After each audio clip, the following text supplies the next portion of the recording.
ಗೌರಿಬಿದನೂರಿನಲ್ಲಿ JDS ಸದಸ್ಯತ್ವ ಅಭಿಯಾನಕ್ಕೆ ಚಾಲನೆ ನೀಡಿ ಮಾತನಾಡಿದ ಜೆಡಿಎಸ್ ಜಿಲ್ಲಾಧ್ಯಕ್ಷ ಮುಕ್ತ ಮುನಿಯಪ್ಪ ಅವರು, ಸಂಘಟನೆ ಮಾಡಿದಂತೆ ಆಗುತ್ತದೆ. ಈ ಬಾರಿ ತಾಲೂಕಿನಲ್ಲಿ 15,000 ಸದಸ್ಯರನ್ನು ನೋಂದಣಿ ಮಾಡಬೇಕು. ಜೆಡಿಎಸ್ ಕೇಂದ್ರ ಸಚಿವ ಮತ್ತು ಮಾಜಿ ಮುಖ್ಯಮಂತ್ರಿ ಕುಮಾರಸ್ವಾಮಿ ಅವರು 2 ಬಾರಿ ಮುಖ್ಯಮಂತ್ರಿ ಆದಾಗ ಅವರು ಮಾಡಿದ ಜನಪ್ರಿಯ ಯೋಜನೆಗಳನ್ನು ಜನರಿಗೆ ಮನವರಿಕೆ ಮಾಡಬೇಕು ಎಂದರು. ತಾಲೂಕಿನಲ್ಲಿ ಜೆಡಿಎಸ್ ಪಕ್ಷ ಸದೃಢವಾಗಿದೆ. ಲೋಕಸಭಾ ಚುನಾವಣೆಯಲ್ಲಿ ಅತಿ ಹೆಚ್ಚು ಮತ ನಮ್ಮ ಪಕ್ಷದಿಂದ ಬಂದಿವೆ. ಪ್ರತಿ ಮುಖಂಡರು ಹಳ್ಳಿಗಳಿಗೆ ಸ್ವತಃ ಹೋಗಿ ಮತದಾರರಿಗೆ ಮನವೊಲಿಸಬೇಕು. ಅವರ ಇಚ್ಛೆ ಇದ್ದಲ್ಲಿ ಅವರ ದೂರವಾಣಿ ಸಂಖ್ಯೆ ಮತ್ತು ಭಾವಚಿತ್ರ ನಿಮ್ಮ ಮೊಬೈಲ್ನಲ್ಲಿ ಪಕ್ಷದ ಮುಖಂಡರಿಗೆ ಕಳಿಸಬೇಕು.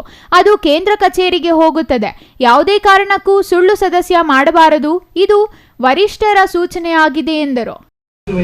ಇದು ಯಾವ ರೀತಿ ನಾವು ಮಾಡಬೇಕು ಅಂತ ನಾವು ಮಾಡಿಕೊಟ್ರೆ ಅವರು ಇದಪ್ಪ ಪಾರ್ಟಿ ಮೇಲೆ ತುಂಬಾ ಆಸಕ್ತಿ ಇದೆ, ಇವ್ರು ಏನ್ ಕೇಳಿದ್ರೆ ಅದನ್ನ ಮಾಡ್ಬೇಕು ಅನ್ನೋದು ಬರ್ತದೆ.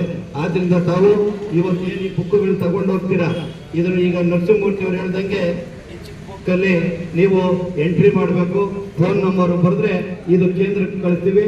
ಕೇಂದ್ರದಲ್ಲಿ ನಿಮ್ಮ ಹೆಸರು ಫೋನ್ ನಂಬರ್ ಎಲ್ಲ ಎಂಟ್ರಿ ಆಗ್ತದೆ. ಆಮೇಲೆ ಈ ಪದಾಧಿಕಾರಿಗಳನ್ನ ಮಾಡೋದ್ರ ಬಗ್ಗೆ ಮಾತಾಡೋದು. ಪದಾಧಿಕಾರಿಗಳನ್ನ ಯಾಕೆ ಇವಾಗಂದ್ರೆ ಇದು ಮೆಂಬರ್ಶಿಪ್ ಎಲ್ಲ ಮುಗಿದ ಮೇಲೆ ಒಂದೇ ಸಲ ಯಾರ್ಯಾರು ನಾವು ಲೀಸ್ಟ್ ಕೊಡ್ತೀವಿ. ಈಗ ಸುಮ್ಮನೆ ಹೆಸರು ಬರ್ಕೊಂಡು ಹೋಗೋದಲ್ಲ. ನೀವು ಯಾರ್ಯಾರು ಮೆಂಬರ್ಶಿಪ್ ಮಾಡಿರ್ತೀರ ಅದನ್ನ ನರಸಿಂಹಮೂರ್ತಿ ಅವರು, ಮಂಜುನಾಥ್ ರೆಡ್ಡಿ ಅವರು ಗಮನಕ್ಕೆ ಬರುತ್ತೆ. ಆ ಗಮನಕ್ಕೆ ಬಂದಾಗ ಅದರಲ್ಲೇ ನಾವು ಮೆನ್ಷನ್ ಮಾಡ್ತೀವಿ.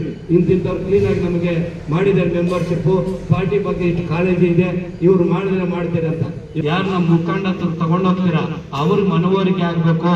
ನೋಡಪ್ಪ ಫೋನ್ ಬರುತ್ತೆ, ನಿಮ್ಗೇನೋ ಫೋನ್ ಬಂದಾಗ ಹೌದಾ ನೀವು ಮೆಂಬರ್ಶಿಪ್ ಆಗಿದ್ದೀರಾ ಅಂತ ಕೇಳ್ಬೋದು.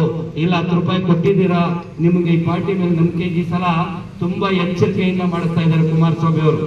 ಯಾಕಂದ್ರೆ ಕೇಂದ್ರ ಸರ್ಕಾರದಲ್ಲಿ ಇಬ್ಬರೇ MP ಗೆದ್ದು ಬೃಹತ್ ಕೈಗಾರಿಕಾ ಮಂತ್ರಿ ಆಗಿದ್ದಾರೆ. ಅಂದ್ರೆ ಈ ದೇಶದ ಪ್ರಧಾನಮಂತ್ರಿಗಳಾದಂತ ನರೇಂದ್ರ ಮೋದಿ ಅವರು ಯಾವ ರೀತಿ ಕುಮಾರಸ್ವಾಮಿ ಇಟ್ಕೊಂಡಿದ್ದಾರೆ ಅಂದ್ರೆ 9ನೇ ಹೆಸರಿದೆ ಕುಮಾರಸ್ವಾಮಿದು.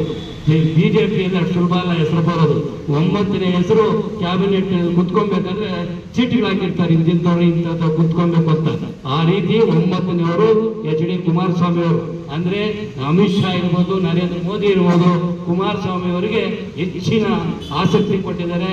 ನೀನೇನ್ ಬೇಕಾದ್ರೂ ಮಾಡು. ಇದು ನರಸಿಂಹಮೂರ್ತಿ ಮತ್ತು ಮಂಜುನಾಥ್ ರೆಡ್ಡಿ ಅವರು ಒಂದು ಲೆಟರ್ ಮಾಡಿಕೊಂಡು ಕುಮಾರಸ್ವಾಮಿ ಬೇಕಾ ಒಂದು ನಿಯೋಜನೆಯಾಗಿ. ಇನ್ನು ಜೆಡಿಎಸ್ ಮುಖಂಡ CR ನರಸಿಂಹಮೂರ್ತಿ ಮಾತನಾಡಿ, ಜೆಡಿಎಸ್ ಬಡವರ ಮತ್ತು ರೈತರ ಪಕ್ಷವಾಗಿದೆ. ತಾಲೂಕಿನ ರೈತರನ್ನು ಮನವೊಲಿಸಿ ಸದಸ್ಯತ್ವ ಮಾಡಿಸಿ ಪ್ರತಿ ಮುಖಂಡರಿಗೆ 25 ಸದಸ್ಯರನ್ನು ಹೊಂದಿರುವ ಪುಸ್ತಕ ನೀಡಲಿದ್ದು ಅದನ್ನು ಚಾಚೂ ತಪ್ಪದೆ ಸದಸ್ಯತ್ವ ಮಾಡಿ ಪಕ್ಷ ಸಂಘಟನೆ ಮಾಡಿ ಎಂದು ತಿಳಿಸಿದರು. ಸದಸ್ಯತ್ವ ಅಭಿಯಾನದಲ್ಲಿ ಕಲ್ಲೂಡಿ ಗೌಡ, ರೈಲ್ವೆ ಬೇಗ್ ಮತ್ತಿತರರು ಹಾಜರಿದ್ದರು. Manjunath, CTV news, Gauribidanur.